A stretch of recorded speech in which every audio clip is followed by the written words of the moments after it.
शीतल जी। लक्ष्य श्री हरिवंश महाराज जी। महाराज जी, आपके चरणों में कोटि कोटि प्रणाम। महाराज जी, कन कन में भगवान हैं, तब एक ही समय में करोड़ों अरबों के मन में कैसे सुन समझ लेते हैं? वे अपनी लीलाएं भी उसी समय ही करते हैं। समस्त क्योंकि इंद्रियाणाम मनश्चास्मि, वही मन बने हुए हैं। इंद्रियों में मन मैं हूं, भगवान कह रहे ना। तो तुम कहते हो मन की सुन कैसे लेते हो? वो मन ही बने हुए हैं, वही मन बने हुए हैं। सबके मन वही बने हुए हैं। जैसे एक शीशा में देखो तो हम अकेले, और करोड़ों शीशा तोड़ करके मकान बना दो और उसमें देखो तो तुम ही दिखाई दोगे ना। तो अब करोड़ों दिखाई दे रहे हो लेकिन हो तुम ही, है नहीं? ऐसे ही एक भगवान सच्चिदानंद, एक करोड़ों शरीर दिखाई दे रहे और वो सबके अंदर बैठा हुआ है, सबकी सुन रहा है। हम लोग प्राकृतिक बुद्धि वाले हैं, हमारी प्राकृतिक श्रवणेंद्रिय है, तो 100 आवाज हम एक साथ नहीं सुन सकते। वो 1 अरब आवाज एक साथ सुनकर 1 अरब लोगों को एक साथ उत्तर दे देगा। इसीलिए वो भगवान है, इसीलिए वो परमात्मा है। समझ रहे ना? तो उसकी सामर्थ्य तो अनंत है, उसकी सामर्थ्य अनंत। वो अंगुली से सुन सकते हैं, जबकि अंगुली में श्रवणेंद्रिय थोड़ी तो ज्ञेंद्रिय है। वो अंगुली से सुन सकते हैं, वो कान से खा सकते हैं, वो पैर से सूंघ सकते हैं। सच्चिदानंद है, सब कुछ सच्चिदानंद में सामर्थ्य होती। अपने लोग प्राकृतिक केवल काने से सुन सकते हैं, और 100 आवाज एक साथ हो रही हो तो हम पहचान नहीं सकते कि कौन क्या बोल रहा है। वो एक असंख्य लोग बोले एक साथ तो सबको उत्तर भगवान दे देंगे। भगवान भगवान है ना, भगवान की सामर्थ्य अनंत है। वही सबके मन बैठे हुए बने हुए, वही सबकी आत्मा बने हुए, वही सबकी बुद्धि बने हुए। सही पूछो तो वही सब कुछ बने हुए हैं, उनके सिवा कुछ है ही नहीं। तो अपनी बात अपने सुन लेते हैं ना, ऐसे भगवान सबकी बात सुन लेते हैं। मेहुल जी। राधा राधे राधे महाराज जी। महाराज जी, कभी कभी सत्व गुण में और कभी कभी रजोगुण में जीता हूँ। जब भोग भोगता हूँ तो मजा आता है, फिर अफसोस होता है सब बर्बादी कर दी। सतोगुण में रहने के लिए ज्यादा से ज्यादा मैं क्या करूँ महाराज जी? वैसे भोगों में मजा आता है मुझे तो, ये बात बस जैसे नशे में आदमी शराबी नाली में पड़ा मजा लेता है, उसको मजा लगता है। लेकिन देखो ना कितनी घृणित दशा होती शराबी पुरुष की। ऐसे ही वासना का नशा चढ़ गया है, वासना का नशा। इसलिए नहीं उल्टी हो जाए, तुम जिसे मजा कहते हो वमन हो जाए। अपवित्र बुद्धि है, अपवित्र मन है, इसलिए ऐसा अनुभव हो रहा। ऐसा सबको अनुभव होता है, तुम्हें ही नहीं। जब अपवित्र मन होता है, अपवित्र बुद्धि होती तो, नहीं तो ऐसे छी, अंदर से ऐसी घृणा हो जाएगी, छी नहीं अब कछुनाथ न चाहे मोरे। प्रभु अब ये गलत मार्ग, ये विषय भोग, ये संसार के सुख नहीं, अब मुझे आप अपना सुख प्रदान करें। जब पवित्र बुद्धि हो जाएगी, अपवित्र मलिन बुद्धि में तो फिर ये सब अच्छा है। फिर अफसोस भी तो होता है बाबा जी कि ये गलत टाइम वेस्ट कर दिया। हाँ, ये उत्तम बात है। अभी पूरी पवित्र बुद्धि नहीं हुई है। जब पूरी पवित्र हो जाएगी तो पहले ही जो थोड़ा पवित्र होती है और ज्यादा अपवित्र होती है तो वो बाद में पश्चाताप करती है। भोग के समय तो सहयोग कर देगी और इसके बाद पश्चाताप करेगी, यार ऐसा क्यों किया। और जो ज्यादा पवित्र होती है, कम अपवित्र होती है, तो भोग की लालसा तो हुई पर वो पहले ही काट देगी, पहले ही उसमें निरर्थक भाव ले आएगी कि यार इसके पहले ले आवे तो काम बन गया। अब पीटने के बाद फिर ज्ञान उपदेश हो तो फायदा क्या हो गया। माया ने पीट दिया, अब बाद में उपदेश हो रहा, यार ये समय बर्बाद गया, ये व्यर्थ की वासना बढ़ रही है, व्यर्थ का अनुभव बढ़ रहा है संसार सुख का, ये तो बहुत गलत है। पवित्र बुद्धि तो इससे नाम जप बढ़ाओ, जितना नाम जब बढ़ाओगे उतनी बुद्धि पवित्र होती जाएगी। और पवित्र बुद्धि का लक्षण उसे रमा विलास राम अनुरागी तजत बमन जिम जन बड़भागी। वो बड़भागी भगवान के भक्तजन लक्ष्मी के वैभव विलास को वमन की तरह त्याग देते हैं। कितने दिन का है, कितने दिन का है। अभी शरीर छूट जाए तो क्या है आपके पास? जो भजन किया, जो भगवान का चिंतन किया, जो अच्छे कर्म किए, जो बुरे कर्म किए, वही वो है आपके पास। तो अच्छे कर्म करो, नाम जप करो और भोगों को धर्म के लिए भोगो। अब जैसे आपकी पत्नी है, अब आप परमार्थ पे चल रहे हो और उसकी इच्छा है, तो भगवान को प्रणाम करके भगवान का चिंतन करते हुए कि यद्यपि इसमें सुख नहीं है पर वो अर्धांगिनी है, उसकी इच्छा पूर्ति के लिए हम ऐसा कर्म कर रहे हैं, बगैर इसमें कोई तत्व नहीं, तो आप कर्म भी हो गया और आप फंसे भी नहीं, क्योंकि आपकी रुचि नहीं है। ऐसे भोगों को धर्मयुक्त भोगने से भगवान की तरफ हम बढ़ सकते हैं। नहीं तो प्रायः पूरा संसार, कोई बिरला ही एक दो ऐसा होगा जो इन भोगों में अरुचि करके निकल पावे। नहीं तो कोई भोग रहा है रुचि पूर्वक, और कोई रुचि है पर भोग नहीं मिल रहा है, कोई रुचि है पर भोग इसलिए नहीं भोग रहा कि हमें भगवान की प्राप्ति करनी, पर रुचि है।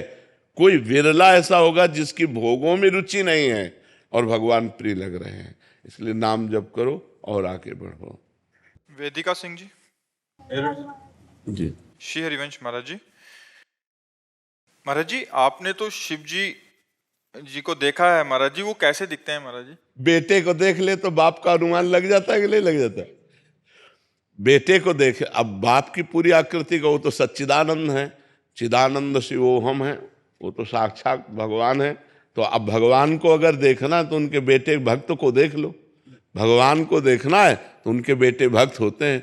आप देखो वो कर्पूर गौरम है तो थोड़ा जैसे, अरे उनकी जटा बहुत बड़ी है, हमारी थोड़ी छोटी है लेकिन है उन्हीं के बच्चे, हम उन्हीं के शरणागत हैं, उन्हीं के दास हैं। तो भगवान शिव जो है जैसे दिखते हैं वैसे हमारी वाणी में सामर्थ्य नहीं कि हम उनको बता सकें।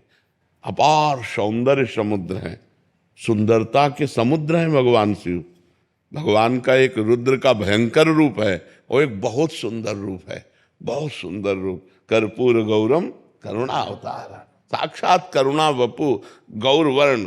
अब उनका क्या वर्णन करे, वो तो जो देखे, अब नेत्रों ने देखा तो इनके वाणी नहीं है, और वाणी बोलती इसने देखा नहीं, बड़ा अंतराय हो जाता है। अच्छा, शब्द जितने शब्दकोश में सब प्राकृतिक हैं और वो चिदानंद है, तो चिदानंद को प्राकृतिक कोश में कैसे बदला जा सकता है? बस ये है, नाम जप करो, वो कभी कृपा करें तो अनुभव करा दे कि वो कैसे हैं। बकाया वो बहुत सुंदर है, बहुत मनमोहक हैं, बहुत आनंदमय है। मन नाच पड़ता है जब उनका थोड़ा भी भाव आता है तो मन नाच पड़ता है, इतने आनंद में भगवान शिव। महाराज जी तो बहुत क्यूट होंगे। बहुत क्यूट होंगे वो तो। हाँ बहुत क्यूट है बहुत क्यूट है, बहुत क्यूट है। क्यूट वाले सुंदर होता है। अच्छा प्यारा प्यारा। अच्छा, हाँ, तो उनका नाम ही है भोले बाबा बहुत भोले है, बहुत भोले। शिव ठाकरे जी महाराष्ट्र से। जी राधे। राधे राधे स्वामी जी। महाराज जी, आपके सारे वीडियोस हमें काफी प्रेरित करते हैं। महाराज जी, मेरा सवाल है कि प्रेम की सही व्याख्या कौन सी है? प्रतिक्षण वर्धमानम, प्रेम प्रतिक्षण वर्धमान रहता है। कामना रहितम, किंचन मात्र कामना नहीं रहती। सूक्ष्मतरम, वो बुद्धि के द्वारा समझा नहीं जा सकता। अत्यंत सूक्ष्म अनुभव स्वरूपम, वो स्वयं से अनुभव किया जा सकता है। तो जब हम भगवान का नाम जप करते हैं और पाप आचरणों का त्याग करते हैं और भगवान की लीला कथा सुनते हैं, भगवान के संतों से अनुराग करते हैं, तो हमारे हृदय में भगवान का प्रेम जागृत होता है। कोई भी द्वंद्व उसको प्रभावित नहीं कर सकता जिसके हृदय में प्रेम जागृत हो जाता है। जैसे मान अपमान, लाभ हानि, सुख दुख, वो निर्मोह होता है, उसके अंदर कभी मोह नहीं जागृत हो सकता, क्योंकि भगवत प्रेमी है। सबकी ममता ताग बटोरी, मम पद मनहि बांध बर डोरी। वो कहीं ममता नहीं करता, कहीं मोह नहीं करता, वो मान रहित होता। सबहि मान प्रद आप अमानी, वो स्वयं अपने में मानहीनता और दूसरों को मान प्रदान करना, ऐसा उसका स्वभाव बन जाता है। और वो संगजित होता है, किसी का भी प्रभाव उसके ऊपर नहीं पड़ेगा। कामिनी, नाना प्रकार की संपत्ति, नाना प्रकार की प्रशंसा, मान प्रतिष्ठा, इसका कोई भी नहीं। जित संग दोषा होता है, उसके अंदर किसी भी दोष का प्रभाव नहीं जागृत हो सकता। जैसे भुने हुए चने को कितना भी आप खाद पानी लगा के बो दो, कभी जगेगा नहीं। ऐसे वो जिसके हृदय में प्रेम जागृत हो जाता है, वो विनिवृत्त कामा, समस्त कामनाएं उसकी शांत हो जाती हैं। कभी उसमें काम आदि दोष स्फुरित नहीं हो सकते। कोई भी द्वंद्व उसको प्रभावित नहीं कर सकता, सुख दुख में समान भाव रखता है। ऐसा महान सहनशील जो प्रेमी जन है वही भगवान को अपने अधीन कर लेता है। तो प्रेम है सूक्ष्मतरम, अनुभव स्वरूपम, प्रतिक्षण वर्धमानम और कामना रहितम। कोई भी कामना नहीं रहती जिसके हृदय में, उसके हृदय में प्रेम जागृत होता है। समझ पा रहे हो? ममता, स्नेह, कामना, आसक्ति, राग, इन सब का संसार से नाश हो जाता है। एकमात्र भगवान में ममता, एकमात्र स्नेह भगवान में, एकमात्र आसक्ति भगवान में, एकमात्र चाहत भगवान की, ये प्रेम का स्वरूप है। सोमानंद जी, दंडवत शेरवंश महाराज जी, महाराज जी आप कह रहे थे कि आप पहले फोर्स में थे, फिर बाद में संन्यास लिया इन्होंने, पर बहुत देर से आपकी कथा सत्संग सुनता हूँ, आपकी कथा से मैंने हर समस्या का समाधान पाया है। महाराज जी केवल आपका धन्यवाद करना चाह रहे थे। बहुत कृपा, बहुत कृपा। आप संतों की कृपा से ही जो कुछ वाणी निकलती है वो संत कृपा से ही निकलती है। सानंद कुमार जी, गोरखपुर। राधे राधे महाराज जी। महाराज जी संपूर्ण सृष्टि की रचना ईश्वर द्वारा की गई है और सब कुछ पूर्व निर्धारित है। पहले इसको यहाँ समझ लेना, संपूर्ण सृष्टि की रचना ईश्वर ने की और स्वयं ईश्वर ही संपूर्ण सृष्टि बना। ये बात समझ रहे हो? संपूर्ण सृष्टि की रचना करने वाला भी वही, और जो रचना की गई वो भी वही बना हुआ है, दूसरा कोई नहीं है। वही परमात्मा एकोहम बहुश्यामा, मैं एक बहुत रूपों में हो जाऊं, वही बहुत रूपों में है। अब प्रश्न करो। महाराज जी सब कुछ पूर्व निर्धारित है, तो किसी व्यक्ति द्वारा प्रारंभ में गलत कर्म और किसी के द्वारा सही कर्म क्यों किए जाते? मनुष्य शरीर में पूर्व निर्धारित सुख और दुख है, कर्म नहीं।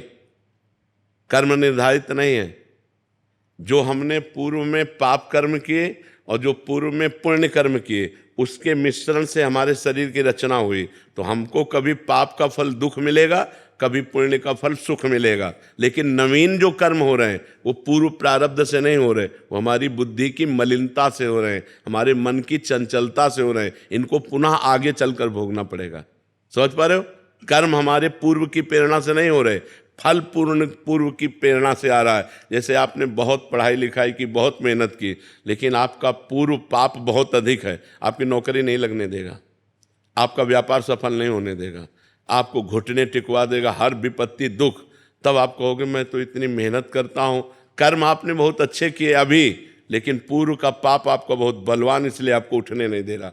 और कुछ ऐसे हैं जिनके ज़्यादा दिमाग भी नहीं है, जो ज़्यादा प्रयत्न भी नहीं कर रहे और पाप आचरण भी कर रहे हैं, लेकिन उनकी उन्नति होती चली जा रही है। वो पूर्व का पुण्य उनका साथ दे रहा है। अभी का कर्म आगे उनको भोगना पड़ेगा। जो पूर्व का पुण्य है वो उनका उत्थान कर रहा है। बात समझ पा रहे हो जी? महाराज जी आप कह रहे हैं कि हस्त मैथुन की 17 साल के हैं और कितना भी सुन लो, फिर बाद में कितना भजन करता हूँ और उसके बाद फिर वहीं गिर जाता हूँ। महाराज जी उसे ये ऐसा वायरस है कि इसकी अभी तक वो नहीं बनी वैक्सीन इस वायरस की बहुत खतरनाक वायरस है। और ये मतलब जिसके लग गया, तो आप तो अभी 17 वर्ष के हो, आपको याद होगा हितधाम में 70 वर्ष के थे वो, 70 वर्ष के बूढ़े थे। और उन्होंने खड़े होकर के सभा में कहा था कि हमारी आदत ऐसी है, मैं आज तक छुटकारा नहीं पाया। अगर इसको आप हठ पूर्वक रोक पाओ तो रोक सकते हो, अन्यथा नहीं रोक सकते। अन्यथा तो जब आवेश आएगा तो फिर आप अपने सब धर्म कर्म भूल जाएंगे और आपसे गलत आचरण बन जाएगा। ये बहुत खतरनाक आदत है। भगवान बचावे, नहीं तो सोते सोते हो जाएगा। महाराज जी ये कहते हैं कि कलयुग का प्रभाव ही मतलब ऐसा होता है। नहीं, युग का प्रभाव अगर हो तो फिर साधु महात्मा कोई भजन कर ही न पावे।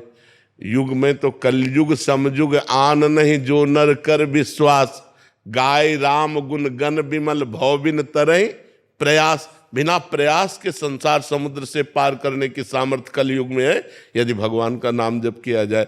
कलयुग समयुग आन नहीं, जो नर कर विश्वास। कह रहे हमारी बात पे विश्वास कर लो, कलयुग के समान महान कोई युग भी नहीं है। हाँ, थोड़े समय के भजन से भगवान की प्राप्ति करा देता है। अब गलत आचरण करो, कलयुग को हस्त मैथुन करो, तुम और दोष देव कलयुग। यार मतलब गजब की बात है।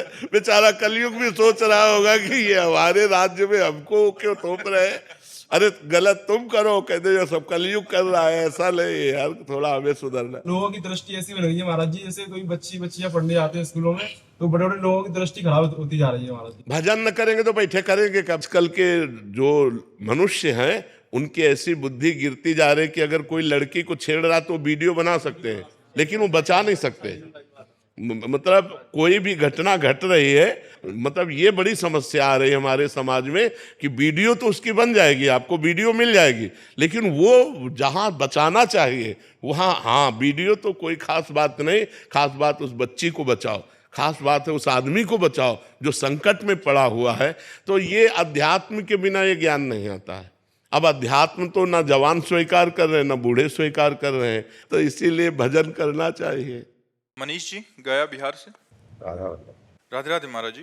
महाराज जी, मनुष्य का प्रारब्ध उसके कर्मों का फल है, किंतु राष्ट्र का प्रारब्ध नियति द्वारा तय होता है या उसमें रहने वाले लोगों के कर्मों का सब कर्मों का, सबके अलग अलग कर्म जब एकत्रित होते हैं, जैसे एक प्रांत के कर्म का अब परिणाम एक साथ भोगना है, तो मिसाइल गिरेगी पूरा प्रांत नष्ट हो जाएगा, क्योंकि वहाँ उस समय अब जैसे 20 आदमी मरने हैं यहाँ, तो अलग अलग प्रांत से 20 आकर एकत्रित हुए, एक साथ मरना है, वो एक साथ मारे जाएंगे। उन सब का प्रारब्ध को उपस्थित, बिना मृत्यु स्थान और मृत्यु समय तय हुए कोई मार नहीं सकता। जैसे हमारा मृत्यु स्थान तय है कि हमको वहाँ जाके मरना है, और मृत्यु समय तय है, और मृत्यु का कारण तय है कि इस निमित्त से इस समय इस स्थान पर इस जीव की मृत्यु होगी, वैसे ही विधान बन जाएगा और वैसे ही मृत्यु हो जाएगी। समझ पा रहे हैं? तो जीव का प्रारब्ध जब बहुत जीवों का एक जैसा एकत्रित होता है तो फिर वैसे ही प्रांत के प्रांत को दुख प्राप्त होता है। जैसे पूरे विश्व का प्रारब्ध एक जैसा एकत्रित हुआ तो कोरोना आ गया, हर देश हर प्रांत में लाखों लोगों को मार गया ना, तो पूरे विश्व का प्रारब्ध एक हो गया उस समय, विश्व का प्रारब्ध। अब जैसे पूरे परिवार का प्रारब्ध एक हो गया, तो एक आदमी ने गलत काम किया पूरा परिवार पीड़ित हुआ, रिश्तेदार नातेदार सगे संबंधी सबके डंडा चले, कहाँ है बताओ। तो एक आदमी का बुरा प्रारब्ध जब और प्रारब्धों से मिला तो वो संयोग बना करके ऐसे कष्ट दे देता है। बिना निजकृत कर्म के कोई दंड नहीं दे सकता है। हमारे कर्म जब जुड़ेंगे तभी हमको कष्ट मिल सकता है, अन्यथा नहीं मिल सकता है। महाराज जी, भौगोलिक क्षेत्रों का विस्तार कैसे नीति से तय है? जैसे भारत का पहले गुप्त युग में बहुत बड़ा था, अभी पहले पूरा भारत ही था और कुछ नहीं था। अजनाब खंड कहते थे, चक्रवर्ती सम्राट जहाँ से सूर्योदय होता है जहाँ से सूर्यास्त होता है, एक देश था केवल। अलग अलग द्वीपों का जो विभाग हुआ, महाराज ऋषभ देव जी ने अपने पुत्रों को विभाजित किया, 9 द्वीप। फिर उन द्वीपों का 9 विभाग हुआ। फिर धीरे धीरे भारत का और विभाग हो गया, पाकिस्तान बांग्लादेश और विभाग हो गया। नहीं तो पूरा विश्व भारत देश था। पूरे विश्व का एक ही राष्ट्र का, पूरे विश्व का एक सम्राट होता था। छोटे छोटे राजा अलग अलग प्रांतों के होते थे, वो कर लेकर के राजा को देते। जैसे चक्रवर्ती सम्राट महाराज दशरथ, चक्रवर्ती सम्राट महाराज युधिष्ठिर, सब धनुष की नोक पे सबको झुका करके जो विश्व में आगे बढ़े उसे सम्राट कहते हैं। तो वो सम्राट बादशाह होता था और बहुत से राजा उसकी सेवा में उपस्थित होते थे। तो पूरे विश्व का एक ही, भारत पूरा विश्व है। हमारे शास्त्रों में पूरे विश्व का, जैसे भगवान ऋषभ देव तो पूरे विश्व के शासन करता थे, उसमें कोई और नहीं था, सब अधीन थे। अब धीरे धीरे जैसे समय आया, भगवान ऋषभ देव ने अपने 9 पुत्रों को बांटा, 9 द्वीप। फिर एक द्वीप के 9 द्वीप हुए, 9 विभाग हुए, फिर उनके राजा हुए। फिर एक एक द्वीप, जैसे अपना जम्बू द्वीप है तो जम्बू द्वीप के विभाग हो गए, तो ऐसे विभाग होता चला गया। अच्छे बुरे, अभी आप कह रहे थे अच्छे बुरे सब उसी में मारे जाते हैं, एक ही उस आज अच्छे हो, लेकिन कर्म आपका बुरा पीछे का जो संयोग लाया है उसे तो आप नहीं जानते ना। तो अभी जैसे अच्छा कर्म आप कर रहे हैं तो ये अभी नई खेती है, ये आपको आगे फसल देगी, लेकिन आपने जो पूर्व में किया है उसको तो भोगना पड़ेगा ना। एक आदमी बहुत अच्छा कर्म करता है लेकिन कदम कदम पे विपत्ति, कदम कदम पे असफलता, कदम कदम पे अपमान उसको मिलता है। बहुत अच्छा आदमी है लेकिन उसका पूर्व का जो कर्म है वो बहुत बुरा है, वो उसे भोगना पड़ेगा। अच्छा कर्म आज का है लेकिन बुरा कर्म पूर्व का है, उसे भोगना पड़ेगा। अवश्य में भोक्तव्यम कृतम कर्म शुभाशुभम। इसीलिए तो मनुष्य जन्म इसलिए मिला है कि हम पूरे हिसाब को बराबर कर दें, भजन के द्वारा, तपस्या के द्वारा हम अपने पापों को नष्ट कर दें, आगामी ऐसे कर्म करें कि हमें दुख न मिले, हम भगवान को प्राप्त हो जाए, हम उत्तम लोगों को प्राप्त हो। पर इन विषयों पर विचार कौन कर रहा है? इस समय तो वर्तमान में धन चाहिए, भोग चाहिए, मनोरंजन चाहिए, चाहे जैसे हो, पाप कर्म से हो या पुण्य कर्म से, इससे कोई मतलब नहीं रह गया। आज के समाज को केवल धन चाहिए, धन चाहिए, नशा चाहिए, भोग चाहिए, मनमानी आचरण चाहिए। कौन सोचता है कि आगे क्या होगा? आगे क्या होगा कौन सोचता है? तो ये सब भोग भोगना पड़ता है जी को। शरद जी अहमदाबाद से। राधे राधे महाराज जी। महाराज जी, आप कह रहे हैं कि ग्रस्त जीवन में रहते हुए, कारोबार करते हुए क्या भगवत प्राप्ति संभव है? हाँ, जब नाम चलता रहे और पाप कर्म ना हो तो। ऐसा थोड़ी कि गृहस्थ को भगवत प्राप्ति नहीं होगी, गृहस्थ को भगवत प्राप्ति होगी, पर वो पाप कर्म नहीं होने चाहिए और नाम निरंतर चलना चाहिए। भगवान ने अर्जुन जी को आदेश किया, माम निस्मर युद्ध च सर्वदा सर्वकालेषु माम निस्मर, मेरा स्मरण हर समय करो और युद्ध च, जो अपना कर्तव्य कर्म है उसको करो, इससे भगवत प्राप्ति हो जाएगी। पाप कर्म होगा तो फिर भगवत प्राप्ति कैसे हो सकती है? पाप कर्म ना होने पावे, बेईमानी ना होने, व्यापार है तो ईमानदारी का सौदा होना चाहिए। 100 रुपया की चीज लाए हैं, 20 रुपया मुनाफा, 120 का देंगे, 5 रुपया कम नहीं करेंगे, बेईमानी करेंगे नहीं। 1 किलो की तौल है तो 1 किलो तौल के, ऐसे ईमानदारी से जो अगर भगवत प्राप्ति करनी है, क्योंकि सब कोई जानता है मुनाफे के लिए व्यापार होता है, तो उचित मुनाफा ले ले और सही वस्तु दे दे और सही तौल दे दे और नाम जप करे तो व्यापार करते हुए भी भगवान की प्राप्ति हो जाएगी। अपना कर्तव्य अब घूस ले, बेईमानी करे तो फिर भगवान की प्राप्ति कैसे हो जाएगी? भगवान की प्राप्ति, भगवान सत्य है तो सत्य से चलना होगा तभी भगवान की प्राप्ति होगी, और सत्य पे चलना बड़ा कठिन है। लोग आजकल सत्य बोलना ही नहीं जान रहे, भूल गए कि सत्य भी बोला जाता है। झूठा ही झूठ, झूठा ही झूठ। मतलब जब से मोबाइल की सृष्टि हुई तब से हमें लगता है कि और झूठ पास वाली गली में है। बोले हम आगरे से बोल रहे हैं, आज तो नहीं मिल सकते तुझसे नहीं बोलते लोग, मोबाइल पास वाली गली पे है, लेकिन वो बोले हम तो इस समय आगरे में हैं, आज तो आपसे नहीं मिल सकते। 1 सेकंड में झूठ बोल गए। तो झूठ बोलना मोबाइल आदि से बहुत ज्यादा हो रहा है, और वैसे भी झूठ बोला जा रहा है। मतलब बात को बना लेना है, सत्य बोलने की कोई वार्ता नहीं रह गई। और नहीं, असत्य संपातक पुंजा, झूठ बोलने जैसा पाप नहीं, लेकिन बहुत झूठ बोला जा रहा है। बहुत सावधानी रखनी चाहिए। गृहस्थी धर्म में ईमानदारी से, सत्यता से चलो तभी भगवान की प्राप्ति होगी, नहीं तो भगवान सत्य नारायण है। कैसे ऐसे झूठ बोलने से, बेईमानी करने से, पापाचरण करने से भगवान की थोड़ी प्राप्ति हो जाएगी? अंदर द्वंद चलता रहता है। नाम चलाओ अंदर अंदर तो द्वंद खत्म हो जाएगा। काम जो धन का लोभ है ना, इतना ऐसे पागल कर देता है। हाँ, बिल्कुल पागल कर देता है। हाँ, अगर नाम जो भी करते हैं वो भी बहुत नाम चलाओ, नाम, फिर आप देखो भगवान का नाम चला के अंदर अंदर देखो, हर व्यवस्था सुधरती चली जाएगी, द्वंद खत्म होते चले जाएंगे। श्री हरि विष्णु ऐसा करके जाप मन में जो भी नाम चलाओ, श्रद्धा पूर्वक चलाओ और एकाग्रता रखो और विश्वास रखो, सब ठीक हो जाएगा। उसके बावजूद चैलेंजेस बहुत आते हैं लाइफ में। अब आपके तो कितने आते होंगे, भगवान जब अवतार लेते हैं तो उनको चैलेंज होता है। सुबह राज्याभिषेक हो रहा है, तैयारी चल रही पूरी अयोध्या में, और शाम के 14 वर्ष का वनवास हो गया। चैलेंज नहीं है? जीवन का कितना बड़ा संघर्ष। और वो जो चरण रखते हैं तो वहां पावड़े बिछाए जाते हैं, वो नंगे पैर वनवास 14 वर्ष के लिए, कितना कठिन चैलेंज है। सच्चिदानंद भगवान अवतरित हो रहे हैं, कोई पुण्यात्मा अवतरित होता है, किसी के यहाँ तो सुख सुविधा में होते हैं, स्वयं भगवान अवतरित हो रहे हैं कंस के कारागार में। देवकी वसुदेव की हथकड़ी बेड़ियां जकड़ी हुई हैं। कितना चैलेंज है। मनुष्य जीवन संघर्षमय जीवन है। हमको भगवान से जुड़कर लड़ना है। अगर भगवान से नहीं जुड़े तो लड़ नहीं सकते, डिस्टर्ब हो जाओगे, डिप्रेशन में पहुंच जाओगे, ओवर थिंकिंग तुमको मार देगी, तुम्हें करने का मन होगा, ऐसी विपत्तियां आ जाएंगी। और यदि भगवान से जुड़े हो तो हर विपत्ति को गले लगाकर आप बढ़ते चले जाओगे, मुस्कुराते हुए चले जाओगे। हमारी दोनों किडनी फेल है। हर परेशानी किडनी फेल वाले को जो होती है वो सब है, डायलिसिस ये सब बहुत कष्ट होता है प्रभु। हाँ, तो अब ये सब चीजें, लेकिन संघर्ष हम लड़ रहे हैं, हम इससे युद्ध कर रहे हैं।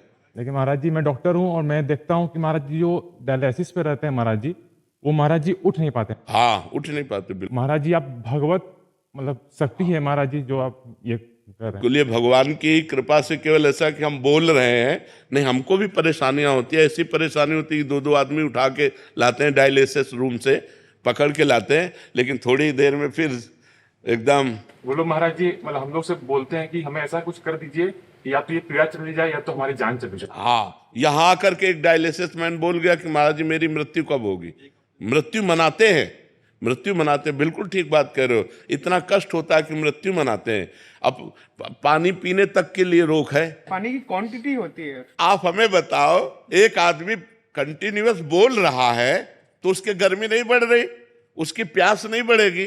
तो अब हम जब पानी पिएंगे इतना कौन तो छुन्न से नहीं हो जाएगा। तो अब हमको तो चाहिए लीटर 2 लीटर, क्योंकि अब बॉडी भी तो है ना। अब हाथी और बछिया अंतर नहीं होगा, अब बॉडी भी है 100 किलो की, तो अब इसको चाहिए भी तो। अब इसका राशन और इसका पानी इसके अनुसार चाहिए। अब जैसे ऐसे हैं तो उनको वैसे चाहिए, हमको वैसे चाहिए।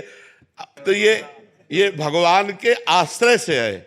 भगवान का भी आश्रय हट जाए, संयम नियम हट जाए, तो जैसा डॉक्टर साहब कह रहे हैं कि चारपाई से उठना मुश्किल हो, व्हील चेयर पे चलते बड़ी परेशानियां रहती हैं। हर समय हम आनंदित रहते हैं। ये नहीं कि आपके सामने ही, हम हर समय एकांत में इससे ज्यादा आनंदित रहते हैं। इसमें तो हम बातचीत कर रहे हैं, एकांत में जब होते तो इससे भी ज्यादा आनंदित रहते हैं, क्योंकि प्रभु से जुड़े रहने में जो सुख है वो कहीं सुख नहीं है। जी ने पर दोष दर्शन के लिए मना किया है, लेकिन अगर घरों में जो है शौचाचार का पालन नहीं हो रहा है, नित्य क्रिया का पालन नहीं हो रहा है, तो भगवत दर्शन कैसे अपने बच्चों को, अपने परिवार को समझाया जा सकता है। पिता अपने पुत्र के दोष दर्शन कर सकता है, गुरु अपने शिष्य के दोष का दर्शन कर सकता है, मित्र अपने मित्र के दोष दर्शन कर सकता है, लेकिन हम अन्य के दोष दर्शन न करें। कहीं हम गए और उस परिवार में शौचाचार का पालन नहीं हो रहा है, अपने को चाहिए कि हम, अगर वो हमारे परिजन हैं तो उनको समझा दें, और अगर परिजन हमारी बात नहीं मानने वाले तो अपने शौचाचार की हम सीमा को पवित्र रखें। हम वहाँ भोजन न करें, हम वहाँ अपने आप को बचा लें। ये बात ठीक है। जी। ब्रिजा ढाल जी पुरी से। राधे राधे महाराज जी। महाराज जी, जैसे हम सभी जानते हैं कि श्री रामकृष्ण परमहंस जी ने महायोगी तोतापुरी जी की सहायता से अपनी आराध्य देवी माँ काली को अपने मन से निकालने के पश्चात परमहंस स्थिति की अवस्था को प्राप्त किए थे। क्या इससे ये सिद्ध होता है कि भगवत प्राप्ति की अंतिम अवस्था के लिए एक विशेष स्थिति के बाद गुरुदेव की कृपा से नाम जप एवं अपनी इष्ट की भावना को त्यागना आवश्यक हो जाता है? त्यागना, ये कौन सा सूत्र आपने पकड़ लिया? मैं ये कहना चाहता हूँ कि एक स्थिति के बाद गुरुजी, क्या ये सदगुरु की कृपा से फिर और एक बार ऊंची परमहंस के साथ हमारी बात को समझो। एक परमात्मा के सिवा दूसरा कोई नहीं है। वही परमात्मा यहाँ विराजमान है, वही परमात्मा यहाँ विराजमान है।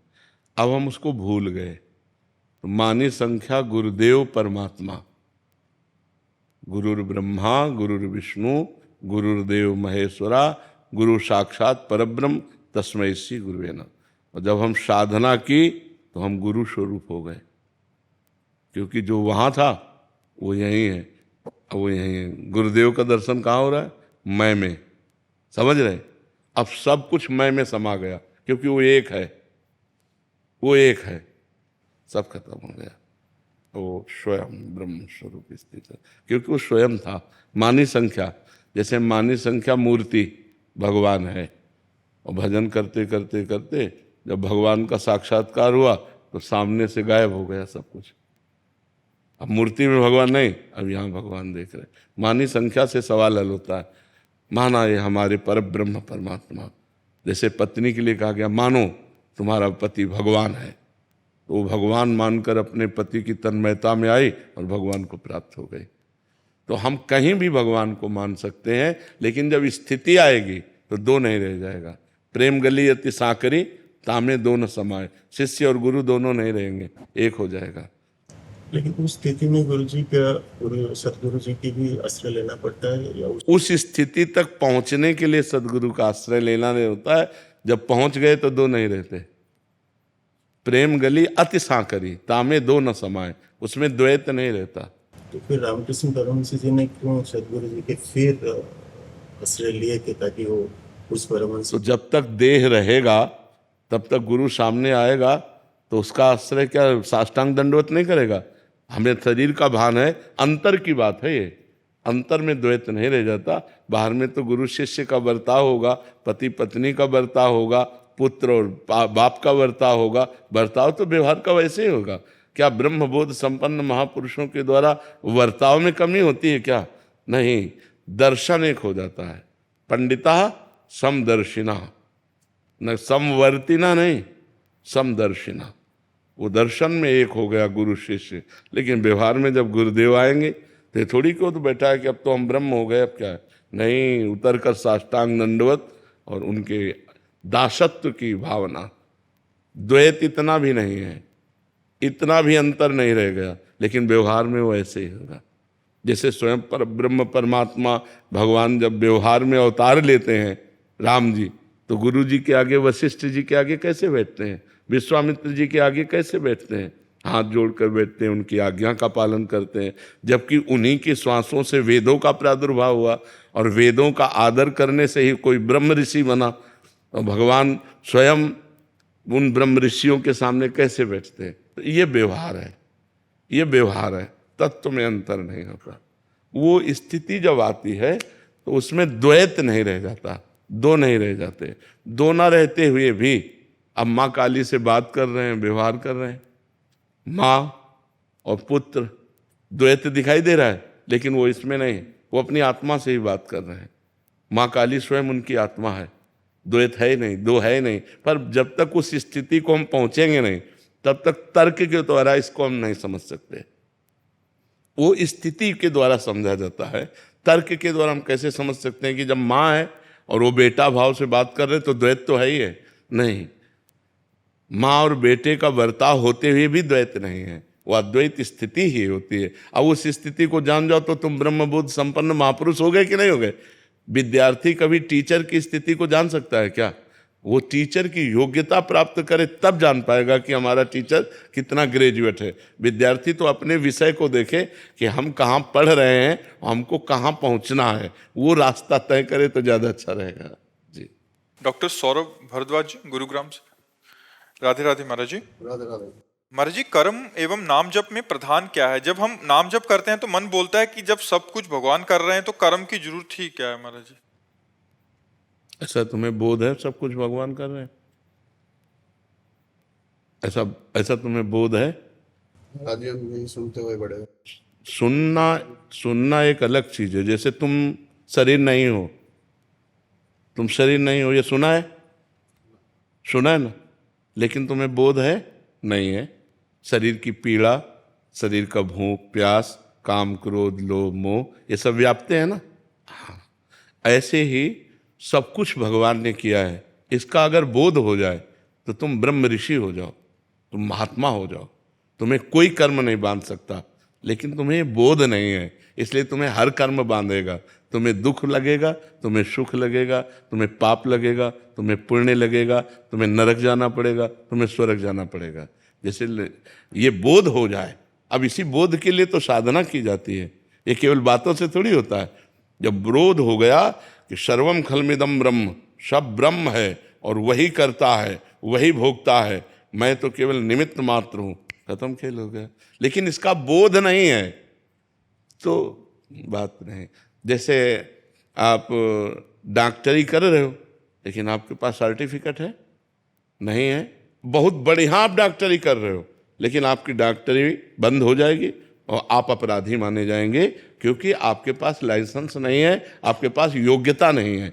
ऐसे ये बहुत बड़ा सूत्र है कि सब कुछ भगवान है और सब कुछ भगवान करता है, ये अंतिम सूत्र है। और जब ये अनुभव हो जाता है तो वो जीवन मुक्त हो जाता है, सारे कर्म विध्वंस उसके हो जाते हैं। पर ये अनुभव करने के लिए साधना है, बिना साधना के ऐसे सुन के तो बहुत बातें हैं, सुन के बातों से हलवा की हमने प्रक्रिया सुन ली तो हमारे क्या शरीर में पुष्टता आ जाएगी क्या? उसके लिए हमें हलवा बनाना पड़ेगा और हलवा खाना पड़ेगा और खा के पचाना पड़ेगा, तब हमारा शरीर स्वस्थ होगा। ऐसे ये ब्रह्म सूत्र है, सब कुछ करता धरता हरता एकमात्र भगवान है, भगवान के सिवा कुछ नहीं।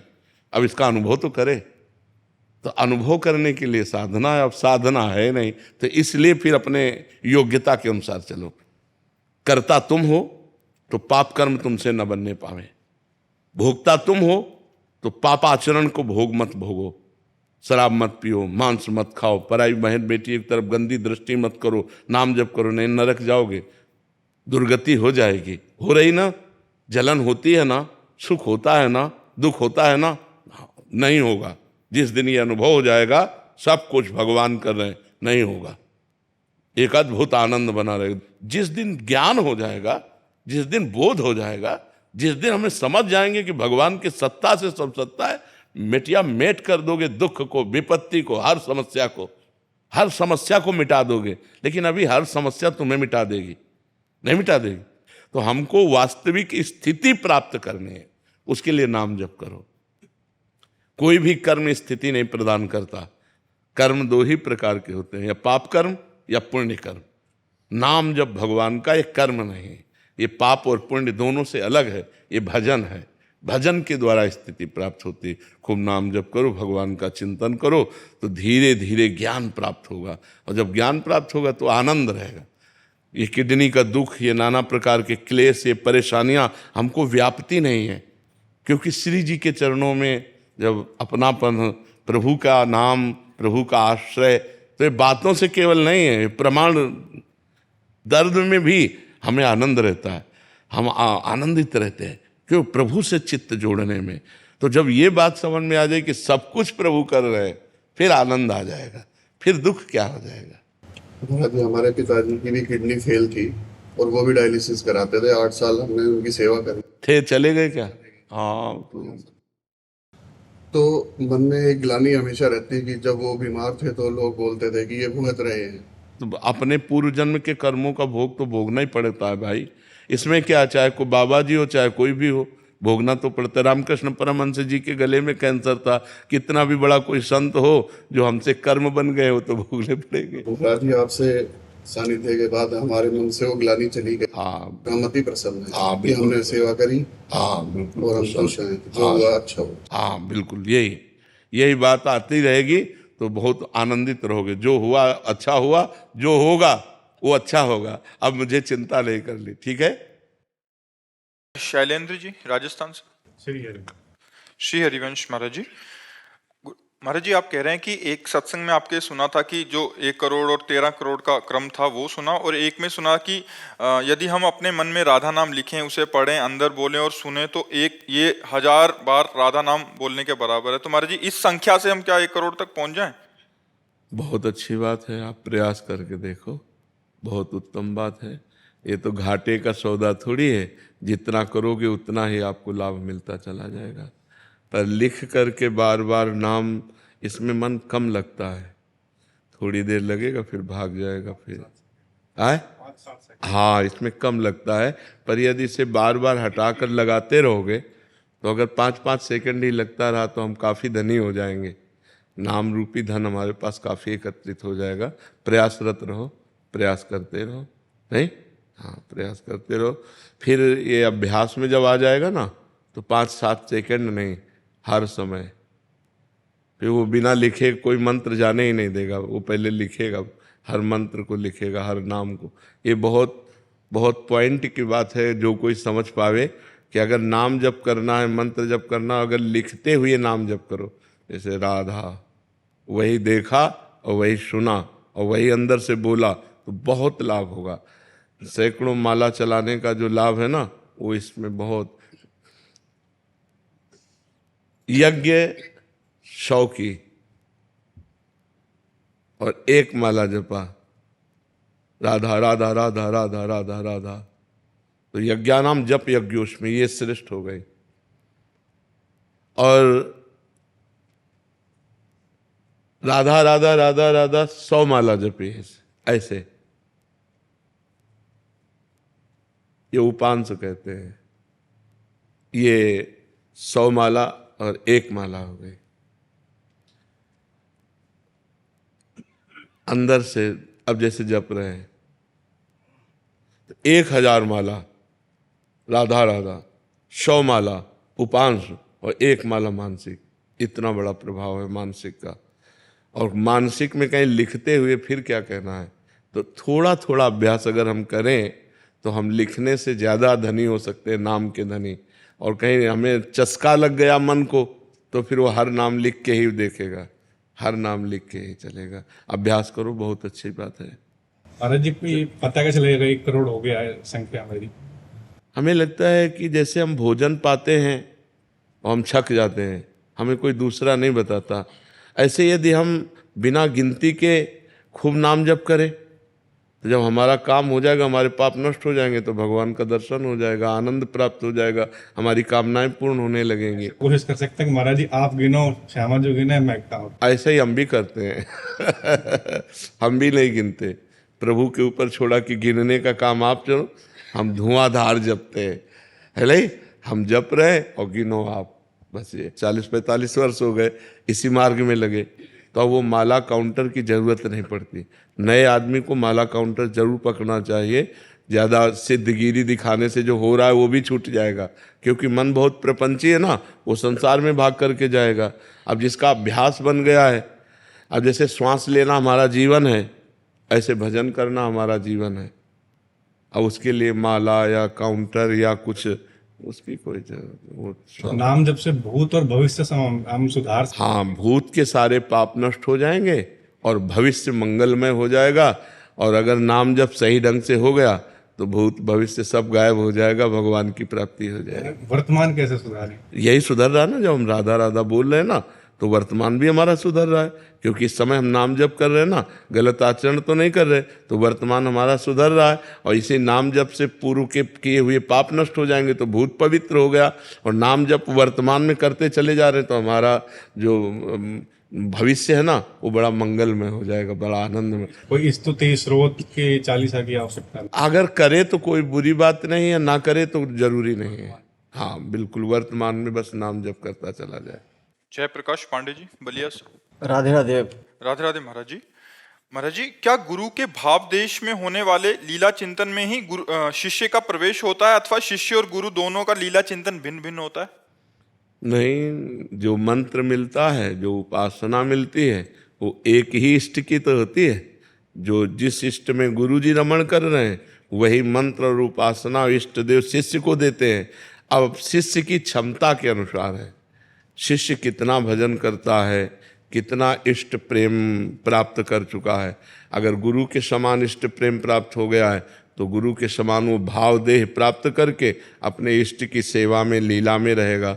और अगर अब अभी नहीं है, तो केवल लीला चिंतन करने की चेष्टा करेगा, लीला गायन करेगा, लीला श्रवण करेगा, लीला चिंतन करेगा। लेकिन गुरु की तरह भाव देह से युक्त, जैसे तुम्हारे सामने बैठे हमें, तो अगर हमें कोई स्थिति प्राप्त है, तो ये बात शरीर ऐसे चेष्टा कर रहा है, लेकिन भावदेह में सहचरी स्वरूप से प्रिया प्रीतम के समीप है।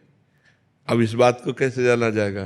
तो वो स्थिति अगर शिष्य की है, तो जहाँ गुरु है वहीं वो पहुँच जाएगा, उसमें अंतराय नहीं है। अब गुरु और शिष्य का मन एक हो गया, तभी तो पूर्णता होगी।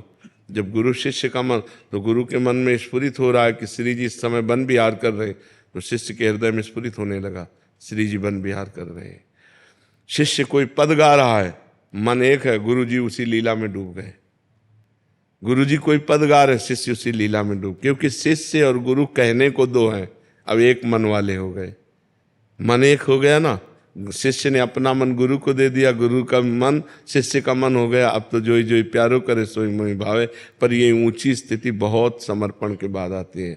अभी अपने को गुरु मंत्र, नाम, वाणी जी का पाठ, ठाकुर सेवा की चिंता कि इस समय में ठाकुर जी को जगाना है, इस समय ठाकुर जी को भोग लगाना है, इस समय ठाकुर जी की आरती करनी, ठाकुर जी को ऐसे, ये चिंता, ये हमारे अंदर चिंता होनी चाहिए। ठाकुर सेवा की चिंतन, नाम का, गायन वाणी जी का, लीला का, जहाँ तक भाव बने तब बने, नहीं तो नाम वाणी में लगा रहे तो लीला चिंतन प्रारंभ हो जाता है। पर गुरु की स्थिति और शिष्य की स्थिति एक हो जाए तब लीला चिंतन एक होगा, तब तक भिन्न भिन्न होगा। जब एक स्थिति हो गई तो जो उधर चल रहा है वो उधर चल रहा है। नमन गर्ग जी, चंडीगढ़ से। राधे राधे महाराज जी। राधे राधे महाराज जी। महाराज जी, भगवत प्राप्ति के मार्ग पर चलने पर क्या संकेत मिलेगा जिससे हमें समझ आ सके कि हम सही मार्ग पर हैं महाराज जी? ममता रहित, कामना रहित, वासना रहित, भगवान की स्मृति में निरंतरता, थोड़ा भी स्मरण छूटने पर व्याकुलता, हर समय भगवत चिंतन की भूख, ये सब बढ़ जाती है। किसी से ममता नहीं रहती, विनिवृत्त कामा, कामनाएं शांत होने लगती है। हृदय में एक अव्यक्त आह्लाद होता है, आह्लाद के साथ एक उदासीनता भी होती है। अंदर आह्लाद है लेकिन बाहर कहीं मन नहीं लग रहा, कुछ अच्छा नहीं लग रहा। मन को दिखाओ कि क्या तुम्हें पसंद है, कुछ पसंद नहीं। भगवत चिंतन की एक तार वृत्ति जागरण करने की प्रबल लालसा, भजन न छूट जाए, भजन न छूट जाए तो समझ लो कि हम भगवत मार्ग में चल रहे हैं। और जब भोगों का चिंतन, भोग भोगने की लालसा, मान प्रतिष्ठा, रुपया पैसा, तो समझ लो कि भगवत मार्ग में बाधा पड़ गई, हमारा भगवत मार्ग बाधित हो रहा है। अगर भगवान के मार्ग में हम सही चल रहे हैं तो ये उसकी पहचान है कि हमारी कहीं ममता नहीं रह जाएगी। अद्वेष्टा सर्वभूतानां मैत्रः करुण एव च निर्ममो निरहंकारा शम दुखा सुखा क्षमी। वो शम में भगवान को देखने लगेगा, किसी के दोष दर्शन नहीं करेगा, सबसे दया करुणा का भाव करेगा, पर दया करके अहंकार नहीं करेगा, करुणा करके किसी से ममता नहीं करेगा। वो क्षमाशील, निरंतर भगवत चिंतन परायण रहेगा। अब कितनी बड़ी प्रवीणता है कि हम आपसे प्यार करेंगे लेकिन ममता नहीं होगी, हम आपकी सेवा करेंगे, दया करेंगे, पर अहंकार नहीं होगा। ये भक्त में आने लगता है। जिसे भगवत प्राप्ति का मार्ग सुदृढ़ मिल जाता है उसमें दिव्य लक्षण आने लगते हैं। बड़े से बड़ा परोपकार करके अहंकार नहीं, सबसे प्रेम व्यवहार करके किसी से ममता नहीं, कोई उसको अपमानित कर दे, दुख दे दे, वो क्षमा करेगा, उससे लड़ेगा नहीं, शांत रहेगा। ये भगवान की भक्ति का उसके हृदय में प्रभाव प्रकाशित हो जाता है। जी।